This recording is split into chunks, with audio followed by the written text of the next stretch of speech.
and welcome to Norwood News. Today is Friday, November 30th, and I'm your host, Krista McDonald. Thursday night, the town-wide Budget Balancing Committee held a public information night in the Norwood High School auditorium to present and discuss the impact and need for an operational override. This meeting has been highly anticipated by residents, and many of these residents came out to show their support for the Budget Balancing Committee and all of their efforts. Many residents who spoke at the meeting further showcased the need of an override. What is an override? Full disclosure, it's a tax increase. We use the term override, we talk about Prop 2.5, but it's a tax increase. I think we should all make sure we understand that's what it is. It's above and beyond the normal limit we're allowed to raise each year. The current projections are around $500 to $540 per year on the tax bill to the average single-family taxpayer. So that's the average owner of an average valued home around $440,000 in Norwood. General Manager Tony Mizuko gave an in-depth look into what the future might hold for the town in the coming years if action isn't taken. Because remember, it's our staff that provide the services. So the police department, which is barely adequately staffed as it is, if we have to reduce the total number of police officers we have, we'd be looking at a reduction or elimination of the beat or the walking patrols, reduction of patrol coverage. We have a set number of cruisers that are patrolling the town at any given time. When you lose staff, what happens is that number goes down. It goes from 6 to 5 to 4 to 3. Depending on the size of the staff reduction. There's an increase in response time, and what happens is a lot of the smaller quality of life issues you may call about, we simply aren't able to respond to. So you call because your neighbor maybe has some loud music, the police end up getting a queue of issues they've got to do with, and I got to tell you, a bar fight somewhere is going to take priority over neighbors have loud music. But that's a problem. That's a quality of life issue for the community. We'd also be looking at a decreased investigative capacity. School committee member Maura Smith backed up Tony Mizuko's predictions by stating that the schools have been and currently are in this situation, and the town will follow suit. Because I think a lot of times people hear of what the schools have cut, and it seems like it's just the schools. I think the fact is, from what Mr. Mizuko started to present to me, I started to understand the deficit as a game of whack-a-mole. It's always going to come back up. And the fact is that the schools are just 3 years ahead of where town government will be. If we don't fix this problem, it's not just the schools. Just as Mr. Mizuko laid out, it will be those things, the lights, the quality of life thing. So just to address that point, because I think it's important to be said, the schools have been talking about it for longer because we're ahead of where the town eventually will be. We've felt the sort of hit of this earlier than anyone else has. But I think the point of why we're talking about it now is it's gotten to the point where if we don't do something, that deficit is going to continue to rise where nothing won't be effective. Tune in this weekend on the NCM Government Channel for the rebroadcast of this meeting. Stay tuned after this break to find out what was happening at Norwood High School over the Thanksgiving break.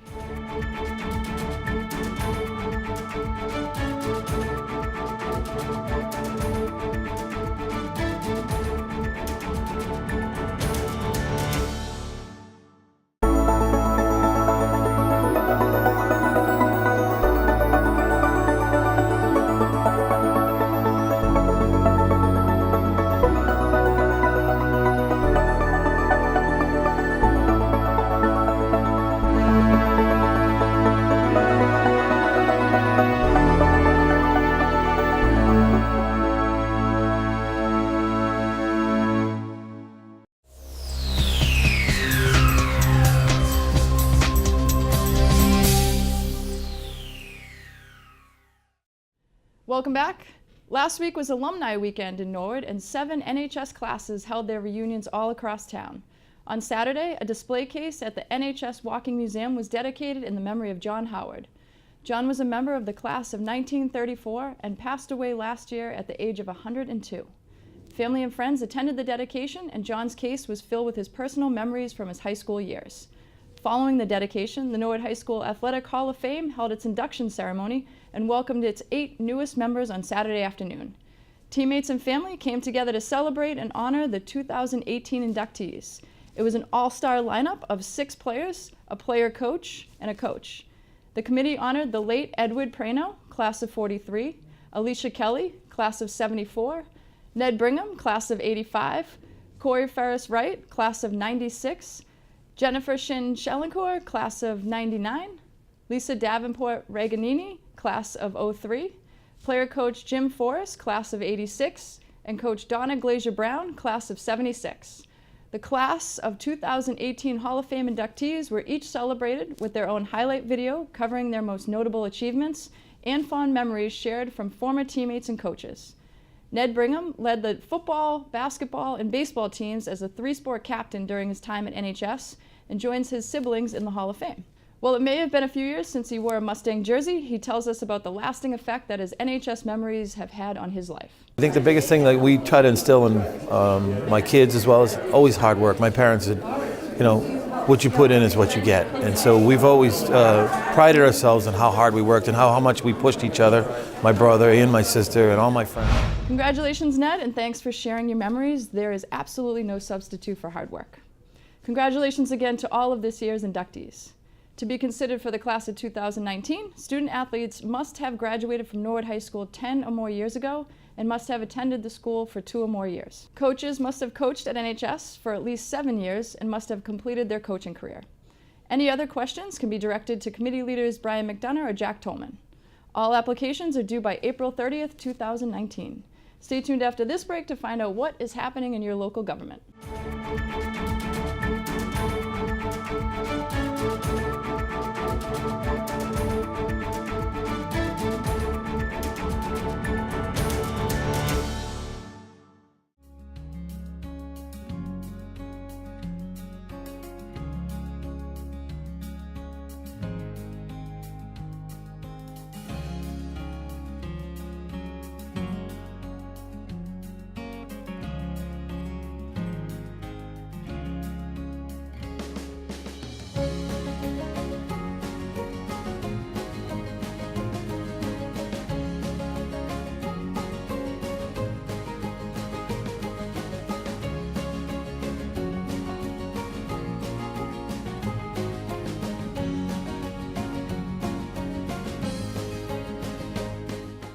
Welcome back to Norwood News. Tuesday was a busy day in town government with 4 meetings taking place at Town Hall. In the morning, the Board of Health met briefly in room 12 of Town Hall. Some items of discussion included the director's report, an announcement regarding recycling habits in the town, and the food established inspector's report. As the board discussed on Tuesday, Crushed Peppers, a pizza shop located on Broadway Street, has had some trouble with health code inspections in recent weeks. The board is scheduled to meet with the staff to correct the issue and warn of further disciplinary action. Seems like a lot of things for one. I mean, no paper towels, mice activity. And for a second fine, he obviously didn't listen to us the first time around. And that's why we ramp it up with a higher fine and the meeting. And we hope that they understand that there has to be some changes in the operation. And then the third step, the third fine, if it does happen again, is to come before the board. Correct. And you want to emphasize that I'm sorry, in the beginning I'm supposed to say that this meeting by law has to be televised, so it is being televised. But he has to understand that if he comes before the boards, it will be televised, and we will not be speaking friendly to him, okay? The next Board of Health meeting is scheduled for December 18th. In the late afternoon, the Townwide Facilities Committee held their monthly meeting in room 24 of Town Hall. During the 35-minute meeting, Chairman David Hajar updated the committee on various things, including the budget. Later in the meeting, the committee discussed the PBCC bylaw, which was sent to the Townwide Committee. To finish the meeting, Chairman Hajar reviewed a document which outlined the responsibilities of the department. This is the document that I was talking about last meeting in October, was just having a document that outlines sort of the service and responsibilities of the department. So it's by no means 100%, but it's really meant to talk about the 4 core business functions that we've outlined through the org chart. And again, it's not to be so detailed that people are just gonna read and say, you gotta be kidding me. But it's to give enough information so that whoever reads it understands what the responsibilities of the department are. Whether it be anybody in the school department or anybody in general government, department head that may have that responsibility now looks at it and say, oh, these are all things I used to do, now I'll be glad to give it over to somebody more central. So we're probably close, but I still want to add things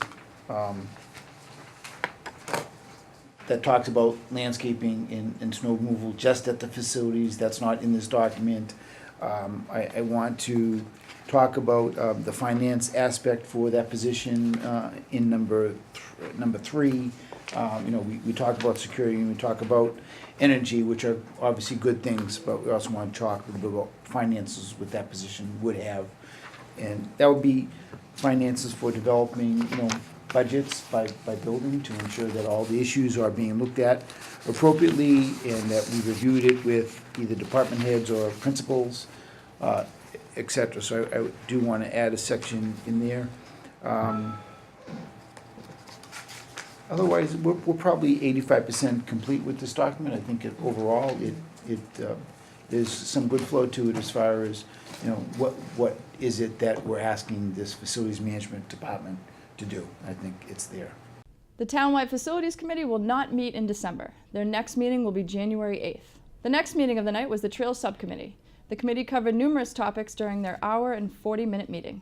One area of town that was discussed was the former Lost Brook Golf Course on University Ave, which has been purchased by the Boston Skating Club. Skating Club of Boston has purchased the Lost Brook Golf Course. Yeah. So it was a really interesting discussion, public hearing. They're more, and it's a, I don't know if you want to pass that around, but that was the packet that they reviewed during the meeting, but it's like a 20-page document mostly on the facility and what they would need to do around the skating aspect of it. Nice. But they were only touching about a third of the property. So I don't know if any of you have ever lost a golf ball on Lost Brook. Goes in the water. It goes in the water. But you know how deep, if you stand on University Ave, how deep into the, Yeah. straight out to a river it goes? Yeah. So they're really not even touching 2/3 of the property. So even though it's private, land, I think we've talked about that land before, that the land to the right of it is town-owned, the land to the left of it is town-owned, and without a lot of imagination, you could get, I think we did that before, you could get from Route 1 down to Granger, with not a lot of mental anguish. Yeah. So I think, and I, John's link and one of the other ideas that Sue had on the various emails is like, okay, well, why can't we be that good? But I looked at this Skating Club of Boston property as a chance for us to maybe be that good. The next Trails Subcommittee meeting will be December 11th in Town Hall. The last meeting during the busy Tuesday night was the Board of Selectmen. The board had 3 public hearings scheduled on their agenda. Castle Island Brewing Company submitted an application for alteration of their premises and changed their current hours. The board unanimously approved the application. The newly opened Wendy's restaurant, located at Route 1 and Sumner Street, also appeared before the board to apply for a common victor's license now that all health and building inspections have been completed. Quite a crowd turned out for the 3rd public hearing. Pam's Market applied for a transfer of a beer and wine license from Supreme Gas on Broadway to the Pam's location at 210 Pleasant Street. The license would allow the small market to sell beer and wine at that location. Many neighboring residents came in support of the local convenience store. Attorney David Hearn came armed with a petition of 300+ signatures asking the board to approve the transfer. With me this evening are the 2 of the principals of Pam's Market. Next to me, Ms. Rekaben Patel, who is the proposed manager of record, and beyond her husband, Shailesh Patel, also known as Sam Patel. They've done a lot of improvements. They've increased the lighting. They've done a planter along the side of the building. They've upgraded their coolers. They do a good job plowing the parking lot. It is kind of a dangerous intersection. I'm in favor of this. This store has been there. Actually, is in the original store. The original store started around 1948, and it's been an established store in the neighborhood for quite a while. But I think they run a good business there, and I think it'll help them remain competitive. However, there was opposition to the proposed project. Some residents that live in close vicinity of the store stated their issues with the possible transfer of the beer and wine license. I've come here and opposed this license many times. I have lived in that house for over 30 years. My family members live there with me. I spend a lot of money to maintain my property and try to keep things nice. I'm very opposed to having liquor being sold 30 feet from my property. And I am regularly hearing traffic accidents on the corner. I'm scared to let my children ride bikes. I am regularly picking lottery tickets out of my bushes.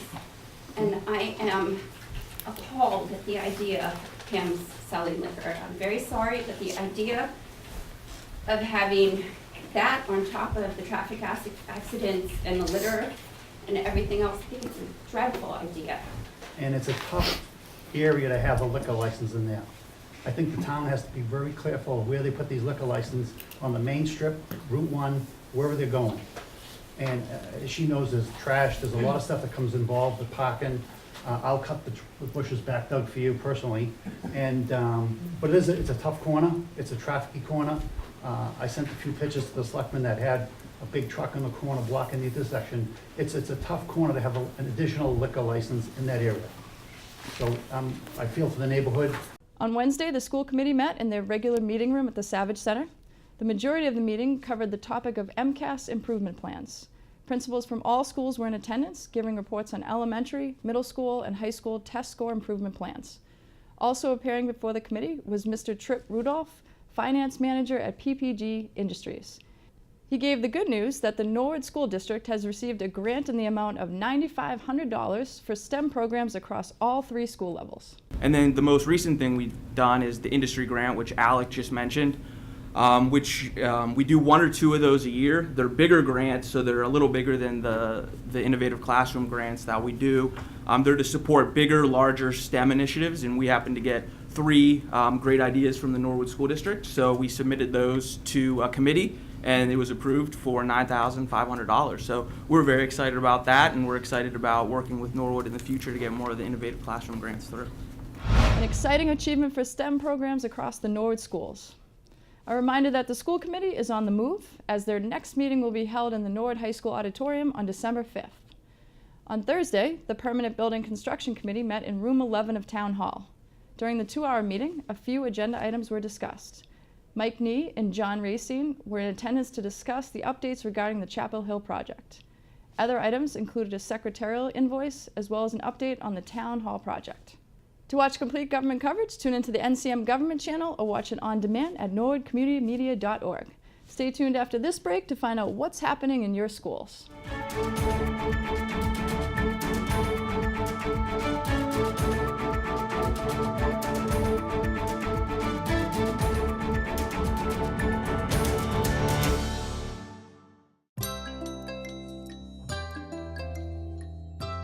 The Norwood Senior Center's mission is to identify the needs and promote services for older adults.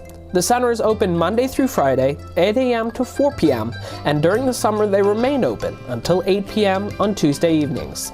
To contact them, call 781-762-1201 or visit www.norwoodma.gov. Welcome back. Now let's toss it over to our friend Tim Rose to find out what is happening around the Norwood School District. Hi guys, thanks for joining me for another update on events and activities happening around our Norwood School community. At the Cleveland School, it was always a special day when they have their annual dessert spectacular. Residents from the Sunrise of Norwood Assisted Living Facility come for food, conversation, and entertainment. Let's take a look.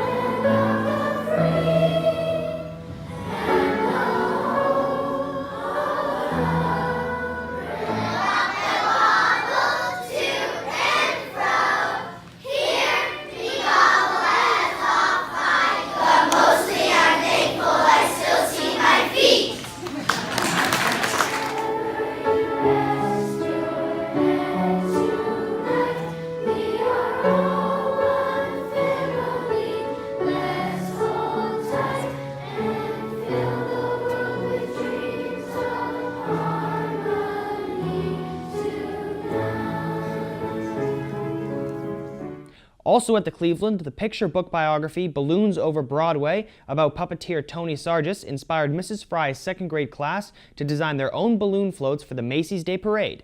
The Cleveland students watched videos and learned about all the different jobs involved to make a successful float. Groups collaborated to brainstorm, design, build, and decorate their own entry for the Thanksgiving Parade. At the Balch School, the students in Miss Davis's fourth grade classroom have been working on writing realistic fiction stories. These stories are based on events that have or could happen to a person. What makes them fictional are the characters, setting, and order of events. Students learn that in realistic fiction there cannot be talking animals because, in reality, animals do not talk. The students are at the stage of typing their drafts and peer revisions. The final step before publishing is editing. Also in Miss Davis's class, students have been broken into groups during reading workshop and learn how to take notes using multiple resources. Within each group, hurricanes, tornadoes, earthquakes, and tsunamis, students have chosen to research different subtopics: causes and how they're measured, prevention and safety, effects, important events, and first-hand experiences. These pictures show students working together and individually as they take notes in their readers' notebooks. In the Balch Library classes with Mrs. Duffy, students are finding countries with the smartboard, assembling puzzles of maps, and challenge their knowledge of the world using Chromebooks to access online geography sites. This geography practice supports classroom lessons about the world, preparing students for the GeoBee. Each year, Balch 5th graders participate in the GeoBee under the direction of 5th grade teacher Mrs. Karapitis. The GeoBee is sponsored by the National Geographic Society, enabling students to be inspired and rewarded for their knowledge of the world. Jill Milton, elementary math coordinator, and the Balch 3rd grade teachers created a digital learning activity using math manipulatives, Google Apps for Education, YouTube, poetry, and cassette tapes. The lesson started with Mrs. Milton playing a cassette tape with poetry read by author Jack Perlutsky. Most students had never even seen a cassette tape. Several additional readings of the poems from It's Thanksgiving were included in the Google slide deck that students accessed through their Google accounts in Google Classroom. Students were partnered up with a Chromebook and hands-on pattern blocks. They navigated through the 14-slide digital learning activity with the goal of making a turkey either digitally or with blocks. Students practiced their computer literacy skills by copying and pasting the pattern blocks. At the Callahan School, the 3rd graders researched a day in the life of a pilgrim girl or boy. In groups, the students organize their findings into morning, afternoon, and evening. They also pick out important vocabulary that they learned. After they record their findings, they design a poster to present their information. Once the posters were completed, they presented them to the class and Mrs. Brown. Miss Ryan's 4th grade class teams up on a weekly basis with students from Miss Wood's 1st grade class for book buddies. Last week, they read books about Thanksgiving and created a list of things they are thankful for. Students at the Callahan were treated to an assembly under the direction of Billy B. This interaction and engaging assembly aligned to the science curriculum as it pertains to watersheds and water conservation. Thank you to the PTA for sponsoring once again such a fantastic educational experience. At Norwood High, 2007 alum and Draper Labs engineer John Burke visited Dr. Crowley's engineering classes. He is working on DARPA cyber-related defense projects at Draper Labs. DARPA is Defense Advanced Research Projects Agency, and John has his bachelor's and master's in electrical engineering from Boston University. He did an amazing job of talking about how his own personal curiosity related to topics in science has driven his learning over the years. What a great message for high school students. 13 members of the Model UN Club attended a conference competition at Catholic Memorial High School. With over a dozen schools attending, the majority being parochial, and 100+ students participating, the club won several individual awards at the competition. Adeline Janed won Best Delegate in her competition, and Stephen Allinger won Outstanding Delegate in his competition session. In addition, Isaiah Acevedo won an Honorable Mention award as well. Nice job for the public schools.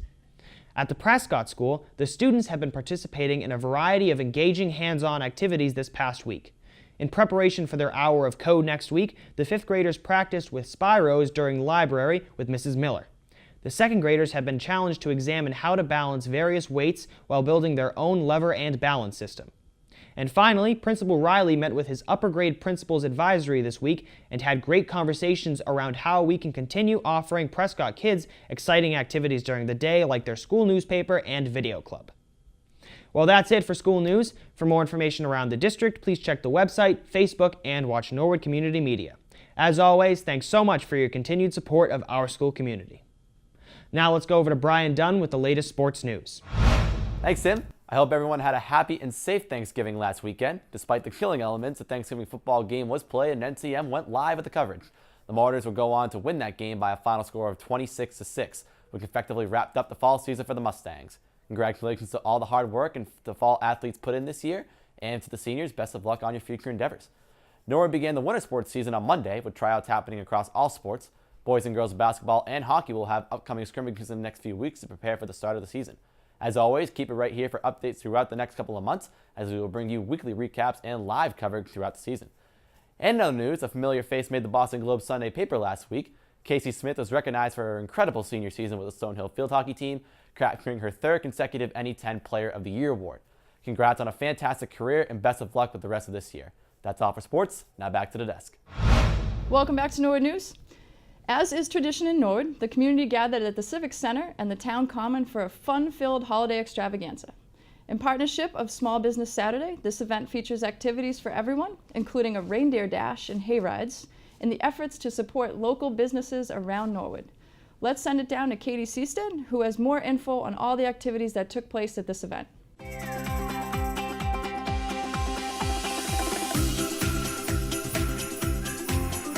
Today is our holiday extravaganza.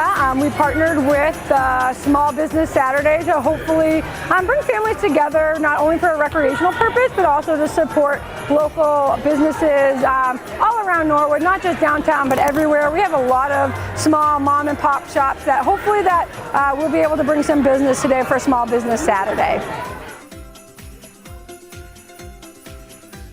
So we have a lot of things going on. We had the Reindeer Dash earlier with Charles River Running Club. Today in the Civic we have tattoos, barnyard babies, face painting. On the Commons we have some readings by Selectman Donahue, and then also we have Linda Rouse also reading a book. We have horse-drawn carriages. We also have the support of TD Bank and Norwood Bank. Without them, we would not be able to run this event for free. A lot of families are excited, as you can see behind me, for a free event for Norwood families.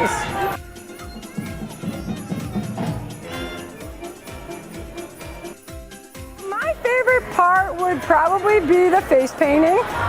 I love seeing kids walking around with different creations and different things on their faces. I also love Santa and Mrs. Claus. I think it's really awesome that we have both Santa and Mrs. Claus, and then they stay at the gazebo afterwards to take pictures with families. Some years we're out there for 2 hours taking pictures, but that's so great of them to stay out there even in the cold days. But those are two of my favorites of the extravaganza. Thanks, Katie. What a great way to kick off the holiday season. Also celebrating Norwood memories last week was the debut of the new Mighty Mighty Bosstones video, The Mad Dash. The band is led by Norwood's own Dickie Barrett from the class of '83. The video features home movies from the days of Norwood's past and was co-produced by Dickie and NCM's Jack Tolman. The video has been a hit on social media and has received over 68,000 views in 1 week. Many of the posted comments have been from Norwood residents who are reliving their childhoods by watching the video. Hello everybody, this is Dickie Barrett from the Mighty Mighty Bosstones, from Jimmy Kimmel Live and from the town of Norwood, Massachusetts. The reason why I recently made the video for the song The Mad Dash off of the album While We're At It by the Mighty Mighty Bosstones is because A, Norwood is where I grew up and it has an enormous place in my heart, and B, Jack Tolman had a lot of really good footage of the town that he let me use.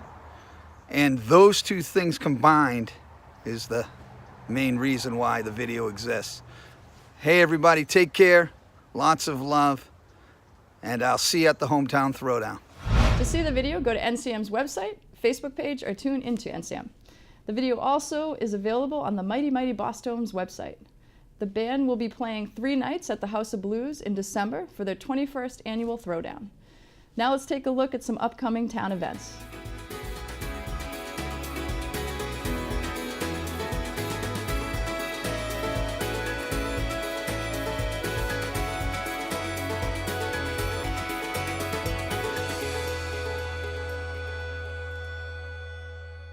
Well, that's all for Norwood News. To stay up to date with Norwood Community Media, follow us on Facebook, Instagram, or Twitter. As always, thank you so much for watching. Have a great weekend.